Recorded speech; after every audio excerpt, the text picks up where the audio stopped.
Well, howdy there, Internet people. It's Bo again. So, today we are going to talk about the Biden administration and their poll numbers and the discussion surrounding the poll numbers and the Democratic Party's strategy for raising those numbers and what I think they're missing and why I believe they are in the process of making a critical error that is going to cost them in the next election.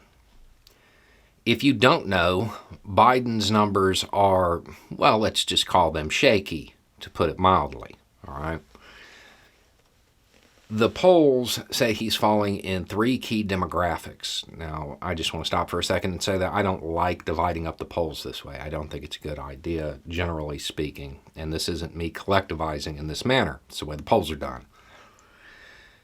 He's falling in three demographics that are required to win. He cannot win without them. Hispanics, blacks, and women. Okay? Which, if you really read into it, it pretty much suggests that the only place he's holding steady is with white guys. People who are generally more supportive of the status quo because, well, we benefit from it, right? Okay. So why is he falling in these three groups? There's three reasons, really. One, it's not really fair, but it's politics, and politics isn't fair. And that's that his legislative agenda has stalled, right? It's held up in Congress. Now, really, that's Congress's fault, not Biden's.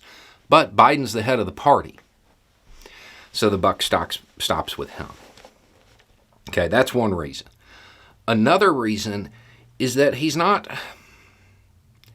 they aren't doing everything that they can for these groups. They're not bringing them into the conversation. They're not really addressing their needs in every single way that they could. That's one reason.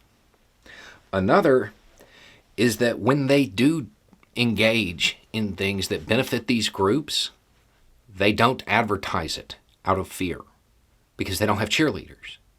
The Republican Party has cheerleaders in the, for lack of a better term, new media. Social media, right? They have cheerleaders who are going to back the Republican Party no matter what they do and oppose the Democratic Party no matter what they do. The Democratic Party doesn't have that. Not really. So they're afraid of the backlash. As an example of them not broadcasting something that I believe they should, do you know that the Biden administration just shifted the policy when it comes to workplace raids for undocumented workers? They're not going to happen anymore. You probably didn't know that. Because, yeah, they put out a press release, AP put an article out about it, but they didn't go out there and champion that. They didn't advertise that they did that because they're worried about the backlash, because they don't have those cheerleaders. And it goes to the strategy that they're trying to employ, and one that I am pretty certain will fail. They're trying to maintain the coalition that got them elected. The reality is, what got them elected was, I'm not Trump. That's it. That's what got them elected. That's why you had the broad coalition. A whole lot of people could get behind literally anybody other than Trump. But see, now Biden's in power. He's in office. It's not about, I'm not Trump. It's about policy. And the policies are geared in a way that are trying to bring progressives to center. That will fail, guaranteed. Progressives aren't coming back. The position that a progressive held after voting begrudgingly for Biden, the position that they had when he got inaugurated is already in their rear view because they're constantly moving forward. You're never bringing them back to center. It's not happening. If the Biden administration wants an FDR-style administration, they want an administration that is going to make that kind of impact, they have to take center and move it to the progressive position. They have to get out there and make the case. They have to shift thought. It's harder for them because they don't have those cheerleaders. Why? Because most people with a platform in the new media, right? Now, you can talk about the cheerleaders on CNN or MSNBC or whatever, but that's That's older media, cable news, right? That's not where most of the Democratic base gets their information. Look where you're watching this right now, right? They don't have the cheerleaders that they need. They don't have people that will back them no matter what. Why? That's the question the Democratic Party needs to be asking. Why don't those cheerleaders exist? Why is it that everybody who gets a platform in the new media is far more progressive than they are? Since they're center-right, I'll put it in language they'll understand. Most Democratic politicians are center-right. The market decided. In the literal marketplace of ideas, where ideas get monetized, the progressive positions are the popular ones. Those are the people who get platforms. Those are the people who can help the Democratic Party if they chose to.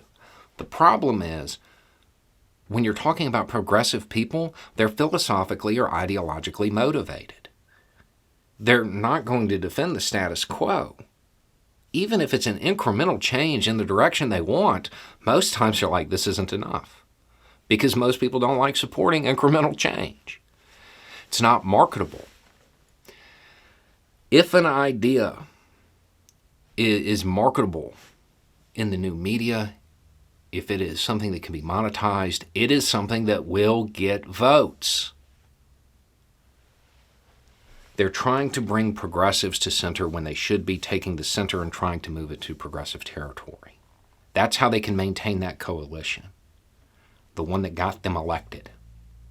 Which means they'll end up in the process doing things that will benefit those three key demographics that kind of feel left out. It is so rare to see commentators, pundits, talking heads, like myself, in new media defend Biden policies that in my comment section, you will find people saying, well, you're a Biden shill. My public comments on Biden are that he's not my man. He represents the status quo. He doesn't represent your interests.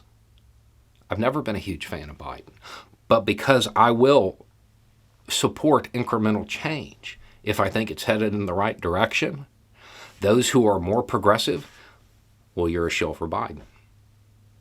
Because it's that rare. They don't have those cheerleaders because it's not marketable. When I'm doing those videos, I know they aren't going to be widespread. But much like the shift in going after undocumented workers at their workplaces, I think it's something people need to know about.